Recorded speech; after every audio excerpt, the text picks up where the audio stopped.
রাসূল আল্লাহ সুবহানাহু ওয়া তাআলা বলেন as-সাওমু লি ওয়া আনা আজজি বিহি।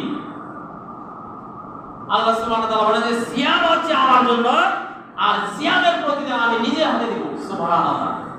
সিয়াম হচ্ছে অন্য কোন ইবাদতের বেলায় কিন্তু আল্লাহ সুবহানাহু ওয়া তাআলা এই কথা বলেন নাই যে দান হচ্ছে আমার জন্য বা হজ হচ্ছে আমার জন্য, কুরবানি হচ্ছে আমার জন্য, আমি নিজের হাতে প্রতিদান দেব, এরকম বলে নাই।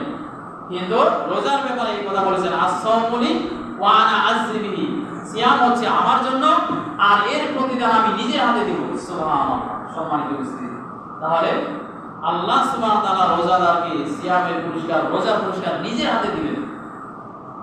সম্মানিত উপস্থিতি, সেজন্য আমরা এই রমজান মাস যে বাকি কয়টা রোজা বাকি আছে আমরা আরো সুন্দরভাবে আমরা রোজাগুলো রাখার এবং তারাবির সালাত আদায় করার চেষ্টা করব।